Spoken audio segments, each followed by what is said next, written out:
One day after school, as usual, I walked home with Victor.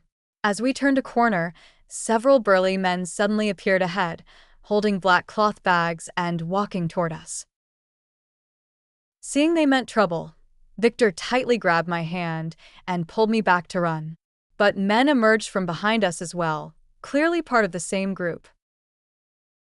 We had no choice but to stop. Victor glanced around. The surveillance cameras had been destroyed at some point.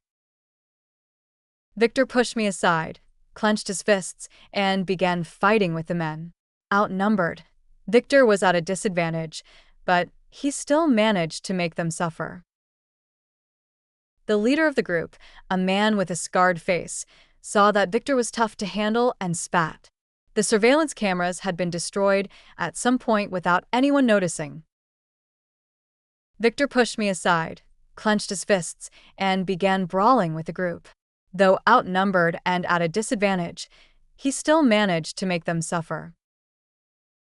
The leader, a man with a scarred face, spat on the ground and growled when he saw how tough Victor was. "Didn't expect you to be such a fighter. I was planning to take you somewhere remote to finish you off, but since you don't want to go, I'll just send you straight to hell right here." As he spoke, he pulled a knife from his waistband and charged toward Victor.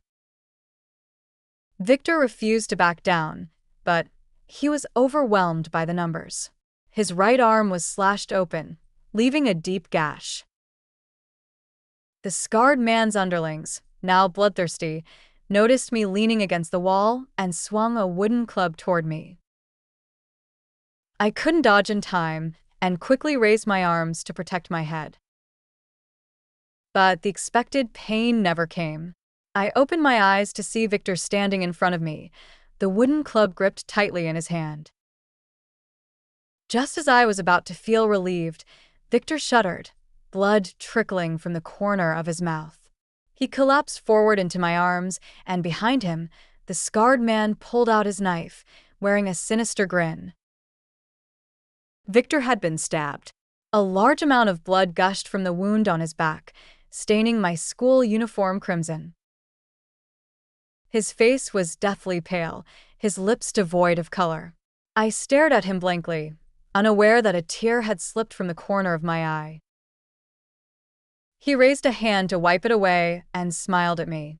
"Why are you crying? Wasn't it you who sold me to the Lee family? Having regrets now?"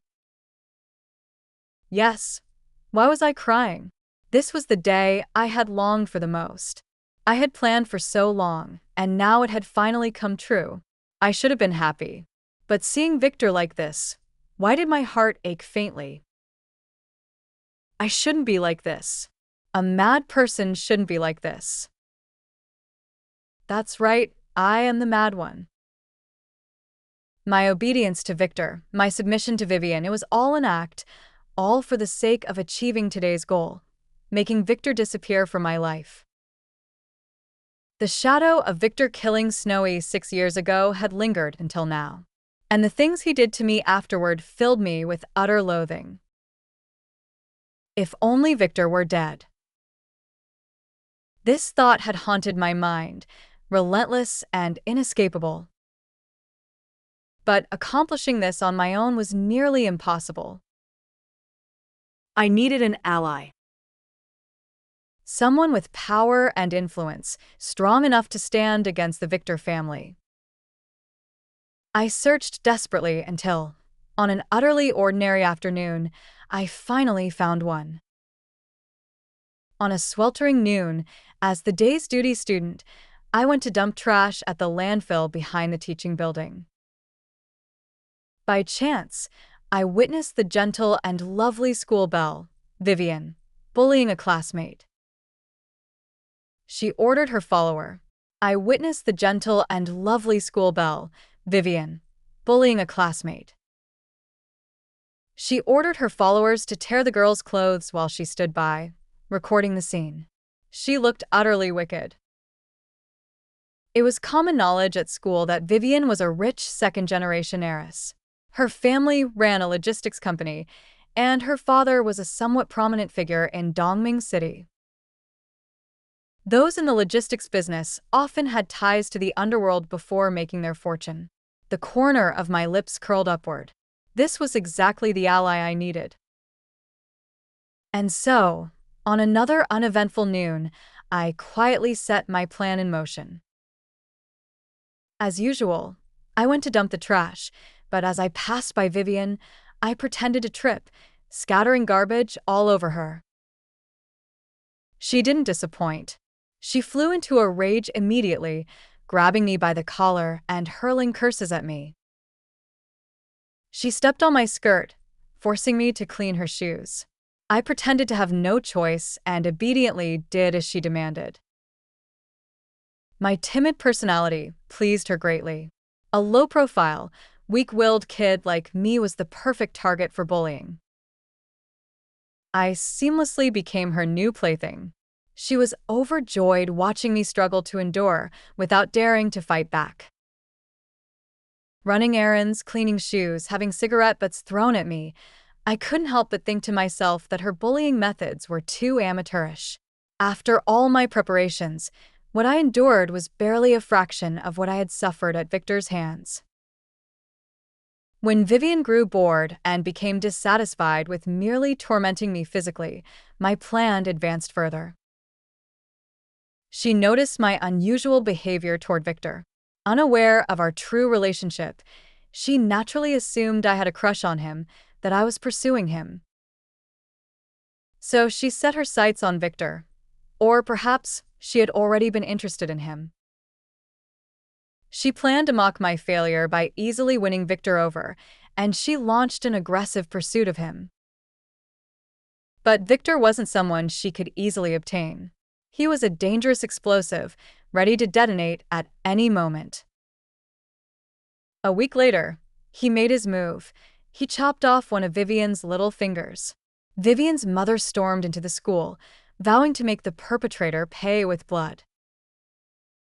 Perfect. This was exactly the reaction I wanted. The determination to make an enemy pay at any cost. Soon, Vivian returned to school. Losing a finger for no reason made her irritable, but fortunately, she hadn't given up on pursuing Victor. This pleased me. Her arrogant and domineering personality was a great help. Her pursuit of Victor went even more smoothly than I had anticipated. Victor didn't act against Vivian immediately. He was waiting for the right moment, and that moment soon arrived. An autumn outing to Green River Mountain, the perfect place for an accidental death. Throughout the trip, Victor played the role of the attentive boyfriend flawlessly. Vivian was completely fooled, blissfully immersed in his tenderness. Does livestock destined for slaughter know which ordinary day will be its last? During the bonfire party, I received a call from Victor. I knew him too well. How could he stage such a meticulously planned performance without an audience? I turned on my phone's recording function in advance, capturing the entire conversation that night. This would become the key to bringing Victor down. I found an opportunity to give the edited recording to Vivian's father. Listening to his daughter's heart-wrenching cries on the recording, he trembled with rage like an angry lion. He immediately vowed to tear Victor to pieces. True to his word, he didn't disappoint me. He really sent people to kill Victor. Crouching nearby, watching Victor fight desperately for his life, I almost couldn't help but laugh. I had imagined he might be stabbed to death or beaten to death with clubs. But I never expected him to die like this, saving me.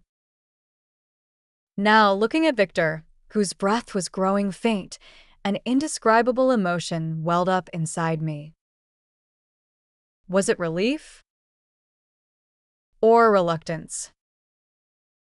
You figured it all out, so why did you save me? I asked him. Silly, aren't you glad I saved you? Victor smiled faintly. I stared into his eyes and asked that cliché line from countless TV dramas. What exactly do I mean to you? He didn't answer. Instead, he placed my hand in his palm. Don't speak. Let me lean on you for a while. Slowly, he closed his eyes. At that moment, he vanished from my world forever. I felt something wet slide down my face, whether it was tears or blood. I couldn't tell. Nearby, the scarred man wiped the blood from his hands and cursed. Damn, he got off easy. The boss wanted us to chop him up and feed him to the dogs. Then he turned to me. What you promised, Mr. Lee. He expects you to keep your word. I steadied myself and replied solemnly.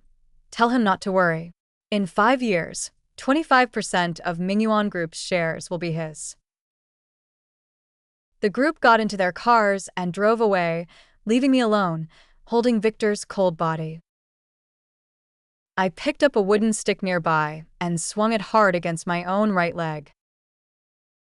If you're going to put on a show, you have to go all the way. How could I walk away unscathed when my brother died for me?